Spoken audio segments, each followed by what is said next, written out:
Paldies, ka pievienojāties šai pašmācības sesijai.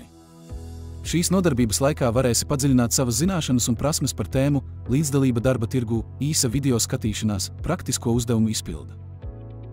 Šīs mācību sesijas laikā jūs skaidri izprast līdzdalības darba tirgū jēdzienu, tostarp tās definīciju, apjomu un nozīmi plašākā ekonomiskajā kontekstā izpētīt dažādus noteicošos faktorus un faktorus, kas ietekmē dalību darba tirgū, analizēt tendences un modeļus dalībai darba tirgū individuālā un sabiedrības līmenī, identificēt un novērtēt šķēršļus un izaicinājumus, ar kuriem indivīdi var saskarties, iesaistoties darba tirgū, izpētīt stratēģijas un iniciatīvas, kuru mērķis ir veicināt līdzdalību darba tirgū.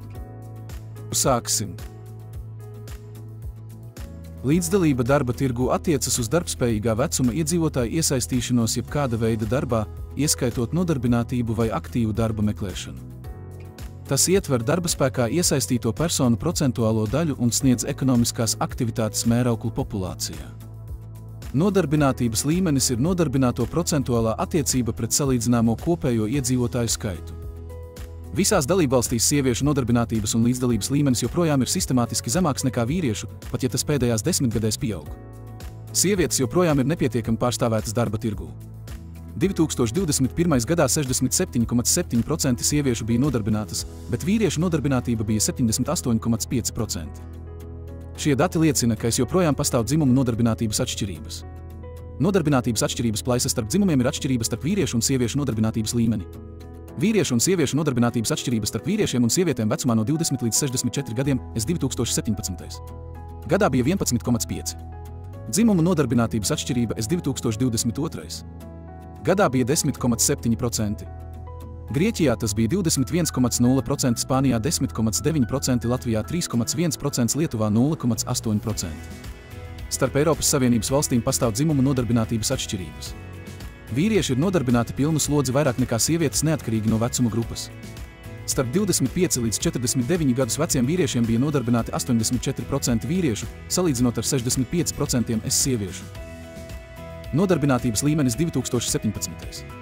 gadā bezbērnu sieviešu bija 66%, vīriešiem 74%, sievietēm un vīriešiem ar vienu bērnu, attiecīgi 71% un 86%, tiem, kam ir 2 bērni, nodarbinātības līmenis saglabājās gandrīz nemainīgs, 72% un 90%, un tiem, kam ir 3 un vairāk bērni, nodarbinātības līmenis samazinājās par 57% un 85%. Šāda tendence vērojama lielākajā daļā valstu.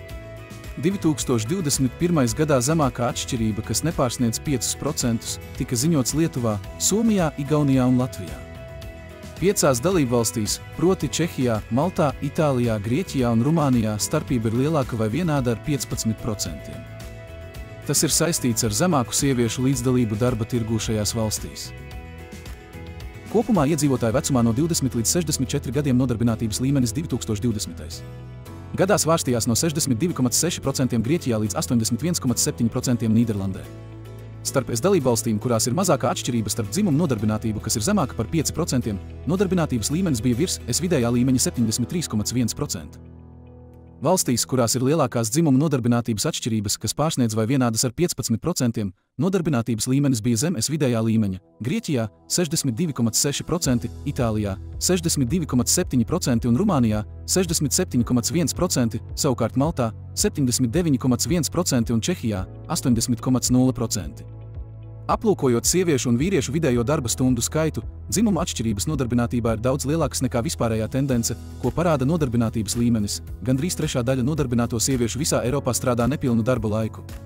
Sievietes kļūst arvien labāk kvalificētas, vairāk sieviešu nekā vīriešu absolvē universitātes Eiropā. Tomēr aprūpes pienākumu dēļ daudzas sievietes nejūtas tik brīvas darba izvēlē vai nesaņem tādas pašas darba iespējas kā vīrieši. Tā paša iemesla dēļ sievietes biežāk nekā vīrieši strādā nepilnas slodzes darbus. 1/3 nodarbināto sieviešu 2018. gadā strādāja nepilnu darba laiku, kas ir gandrīz 4 reizes vairāk nekā vīriešiem. Līdzīgs modelis tika novērots visās dalībvalstīs. Taču šādas izvēles sadalījums starp sievietēm un vīriešiem ir nevienmērīgs.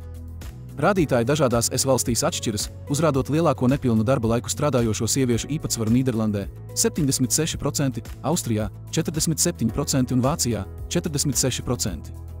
Visvairāk nepilnu darba laiku strādājošo vīriešu bija Nīderlandē 27% un Dānijā 16%. Vismazāk sieviešu un vīriešu nepilnu darba laiku strādāja Bulgārijā, katrs pa 2%.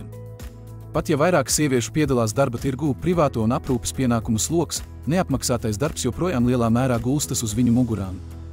Sieviešu darba stundu pieaugums parasti neizraisa līdzsvarotāku mājas un aprūpes darbu sadali starp sievietēm un vīriešiem.